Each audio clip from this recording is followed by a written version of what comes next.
నిజానికి సంస్కృతి పరంగా భాష పరంగా తెలంగాణ యొక్క గొప్పదనాన్ని ఔన్నత్యాన్ని చెప్పుకునే కార్యక్రమాన్ని కొంత మేరకు చేసుకున్నాం, అందులో సఫలం కూడా అయినాం. ఒక బతుకమ్మ పండుగను కానీ బోనాల పండుగను కానీ రాష్ట్ర పండుగగా అధికారికంగా జరుపుకున్నాం. తెలంగాణ యొక్క సంస్కృతిని, తెలంగాణ యొక్క ఔన్నత్యాన్ని, తెలంగాణ భాష ఔన్నత్యాన్ని, యాస ఔన్నత్యాన్ని మన సిలబస్లో పెట్టుకున్న తెలంగాణ మహనీయుల చరిత్రను నిక్షిప్తం చేసే ప్రయత్నం చేసిన. అదే మాదిరిగా మన విశ్వవిద్యాలయాలకి తెలంగాణలోని గొప్ప గొప్ప నాయకులు, గొప్పవారి పేరు పెట్టుకున్న. ఉదాహరణకు ప్రొఫెసర్ జయశంకర్ గారి పేరు మన వ్యవసాయ విశ్వవిద్యాలయానికి పెట్టుకున్న, పివి నరసింహారావు గారి పేరుని వెటర్నరీ విశ్వవిద్యాలయానికి పెట్టుకున్న, కాళోజీ గారి పేరుని మన హెల్త్ యూనివర్సిటీకి పెట్టుకున్న, కొండా లక్ష్మణ్ బాపూజీ గారి పేరుని హార్టికల్చర్ యూనివర్సిటీకి పెట్టుకున్న. ఈ రకంగా ఆ ప్రయత్నం కూడా కొంత జరిగింది. అదే మాదిరిగా కొత్త జిల్లాలు ఏర్పాటు చేసుకుంటే కుమరం భీం పేరు మనం ఆసిఫాబాద్ జిల్లాకు పెట్టుకున్నాం, జయశంకర్ సార్ పేరు భూపాలపల్లికి పెట్టుకున్నాం. ఆ రకంగా కొంత చరిత్రని మరి వెలుగెత్తి చాటుకునే ఒక ప్రయత్నం. ఎందుకంటే తెలంగాణ పోరాటంలోనే ఇక్కడి కల్చరల్ రెనెసాన్స్ కూడా ఒక అంతర్భాగం కాబట్టి ఆ ప్రయత్నం కూడా జరిగింది. ప్రపంచ తెలుగు మహాసభలు రెండవసారి పెట్టుకుందే మనం కేసీఆర్ గారి నాయకత్వంలో హైదరాబాద్లో ఎల్బీ స్టేడియం వేదికగా 3 రోజులు ఘనంగా పెట్టుకొని ఎంతోమంది కళాకారుల్ని, కవుల్ని వారిని పిలిచి సత్కరించి రచయితల్ని గౌరవించుకున్నాం. సాంస్కృతిక సారథి పెట్టి ఆ సారథికి మరి ఒక అద్భుతంగా ధూమ్ధాం వ్యవస్థాపకుడుగా ఉన్న బాలకిషన్ గారిని దానికి చైర్మన్గా పెట్టి క్యాబినెట్ ర్యాంక్ ఇచ్చి అందులో దాదాపు ఒక 500 మంది కవులు, కళాకారులకు ప్రభుత్వ కొలువులు ఇచ్చి వారిని కూడా బ్రహ్మాండంగా తెలంగాణ చరిత్రను ముందుకు తీసుకొని పోయే క్రమంలో వారికి కూడా ఒక అవకాశం ఇచ్చింది కేసీఆర్ గారి నాయకత్వం. అదే మాదిరిగా తెలంగాణలో ప్రాజెక్టులు కట్టుకుంటే ఏ ప్రాజెక్టుకు ఆ ప్రాజెక్టుకు ఆయా ప్రాంతంలో ఉండే మరి దేవుళ్ళ పేరు, కొండపోచమ్మ సాగర్ అని పెట్టుకున్నా, కొమరవెల్లి మల్లన్న సాగర్ అని పెట్టుకున్నా, రంగనాయక సాగర్ అని పెట్టుకున్నా, రాజరాజేశ్వర సాగర్ అని పెట్టుకున్నా. ఆ రకంగా మీరు చూసినట్టయితే సీతారామ ప్రాజెక్టు కానీ, అదే మాదిరిగా సమ్మక్క సారక్క బ్యారేజ్ కానీ, లక్ష్మీ బ్యారేజీ, సరస్వతి బ్యారేజీ, పార్వతీ బ్యారేజీ, ఈ రకంగా దేవుళ్ళ పేర్లతో ఎన్నడూ మనం మన పార్టీ నాయకుల పేర్లు పెట్టుకునే ప్రయత్నం చేయలేదు. మన వాళ్ళ పేర్లు పెట్టుకునే ప్రయత్నం, మన డబ్బా మనమే కొట్టుకునే ప్రయత్నం చేయలేదు. స్వోత్కర్షకు ఎన్నడూ ప్రయత్నం చేయలేదు.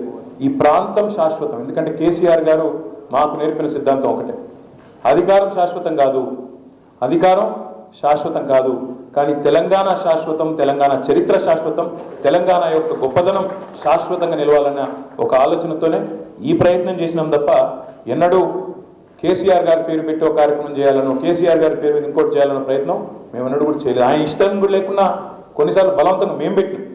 కేసీఆర్ కిట్ అని పెట్టింది ఆనాడు అక్కడ ఉన్న మంత్రివర్గంలో మేము కొట్లాడి పెట్టినాం తప్ప సార్ వద్దన్నాడు, వద్దు నా పేరు ఎందుకని చెప్పి వారించినా కూడా వినకుండా కొన్ని ప్రయత్నాలు మేము చేసినాం తప్ప ఎన్నడూ కేసీఆర్ గారు తన కోసం, తన కీర్తి కండుచి కోసం, తనకేదో కావాలనే ఆలోచన మాత్రం ఎన్నడూ చేయలేదు. కాళోజీ కళాక్షేత్రం అని వరంగల్లో కట్టినా దాని తదుపరి ఇతర జిల్లాలకు కూడా కళాభారతి పేరిట నల్గొండలో కానీ, నిజామాబాద్లో కానీ కవులకు, కళాకారులకు, రచయితలకు, సాహితీవేత్తలకు పెద్దపీట వేయాలన్న ప్రయత్నం కేసీఆర్ గారు చాలా బలంగా చేసినారు. అదే మాదిరిగా గ్రంథాలయ సంస్థ అధ్యక్షుడిగా శ్రీధర్ గారు కూడా చాలా పెద్ద ఎత్తున ప్రయత్నం చేసినారు. హైదరాబాద్లో కానీ, బయట కానీ చాలా పెద్ద ఎత్తున, వరంగల్లో కానీ గ్రంథాలయాలు కొత్తవి ఎన్నో ప్రారంభించుకున్నాం. చాలా ప్రయత్నం జరిగింది. కానీ డెఫినెట్గా జరగాల్సినంత మాత్రం జరగలేదు. ఇంకా జరగాలి, ఇంకా బాగుండాలి అనే కోరిక ఏదైతే తెలంగాణ సమాజంలో ఉందో దాన్ని తప్పకుండా ముందుకు తీసుకొని పోయే ప్రయత్నం ఈ సందర్భంగా చేయవలసిన అవసరం ఉందని చెప్పి ప్రతి ఒక్కరు కూడా నొక్కి వక్కానించినారు. తప్పకుండా ఆ బాధ్యతను బీఆర్ఎస్ పార్టీ తీసుకుంటుంది. తీసుకొని వచ్చే సంవత్సరం నుంచి దీక్షా దివస్ నుంచి మొదలు పెడితే, అంటే నవంబర్ 29 నుంచి మొదలు పెడితే విజయ దివస్ దాకా, తెలంగాణ పోరాటం సిద్ధించి విజయం సాధించిన రోజైన 9 డిసెంబర్ దాకా 11 రోజుల పాటు ప్రతి సంవత్సరం బ్రహ్మాండమైన సాహిత్య కార్యక్రమాలు, బ్రహ్మాండమైన కార్యక్రమాలు చేసే బాధ్యత మేమే తీసుకుంటామని చెప్పి సందర్భంగా విజ్ఞప్తి చేస్తాం. ఇదేదో ఈ సంవత్సరం ఒకటే కాదు, ఇక నుంచి ప్రతి సంవత్సరం ఈ 11 రోజుల పాటు విస్తృతంగా కార్యక్రమాలు చేస్తాం. దానికి పార్టీ తరఫున మరి రేపో ఎల్లుండో ఒక 2 డెడికేటెడ్ కమిటీలు కూడా వేసుకుంటాం.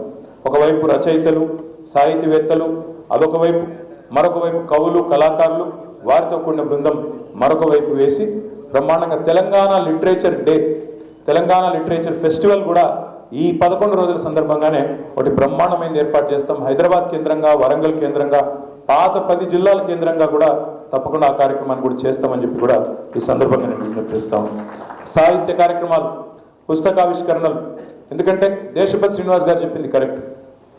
సింహాలు తమ గాథ తాము చెప్పుకోకపోతే వేట కుక్కలంటే బాగుండదేమో, వేటగాళ్ళు చెప్పే పిట్టకథలే చరిత్రగా నిలిచిపోతే అని వారు ఏదైతే చెప్పినారు, సింహాలు తమ గాథ తాము చెప్పుకోకపోతే వేటగాళ్ళు చెప్పే పిట్టకథలే మరి చరిత్రగా నిలిచిపోతే అని వారు ఏదైతే చెప్పినారో అది అక్షర సత్యం.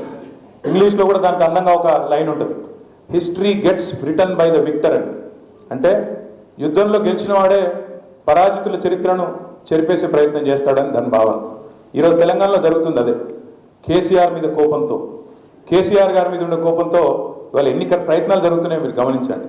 నిన్న ముఖ్యమంత్రి మాట్లాడతాడు, ఎన్టీ రామారావు గారు ట్యాంక్ బండ్ మీద పెట్టిన విగ్రహాల గురించి ప్రస్తావిస్తాడు హైదరాబాద్లో. కానీ ఇవాళ మొత్తం హైదరాబాద్ అంతా అచ్చరు పొందే విధంగా చూసే 125 అడుగుల నిలువెత్తు అంబేద్కర్ విగ్రహం గురించి మాత్రం ఆయన నోట్లకెళ్ళి మాట వస్తలేదు. అంబేద్కర్ గారి పేరిట కట్టిన అద్భుతమైన సచివాలయం, ఒక రాజసౌధం లాంటి, ఒక శ్వేత సౌధం లాంటి సచివాలయం గురించి మాత్రం ఒక్క మాట రాదు. ఇవాళ మొత్తం నిటారుగా నిలబడ్డ పోలీస్ కమాండ్ కంట్రోల్ సెంటర్ గురించి ఒక్క మాట రాదు. అద్భుతంగా హైదరాబాద్లో కట్టిన ఎన్నో, 1, 2 కాదు, ఎన్నెన్నో ఈ 10 ఏళ్లలో జరిగిన నిర్మాణాల గురించి మాత్రం మాట రాదు. ఎందుకంటే పరాజితుల చరిత్ర మలిపేయాలి, మరిపేస్తే ఏదో మలిగిపోతుంది అనుకునే ఒక మూర్ఖపు ప్రపంచంలో ఈ ముఖ్యమంత్రి ఉన్నాడు. ఆయనకైనా ఇంకా మిగతా వాళ్ళకైనా నేను చెప్పేది ఒకటే, కేసీఆర్ మీద కోపంతో సరే రాజకీయంగా మాటల దాడి చేయండి, మీకు వచ్చేటిదే బూతులు, మీకు తెలిసిన ప్రపంచమే గది. కానీ ఒకటి మాత్రం పక్కా, కేసీఆర్ మీద కోపంతో తల్లి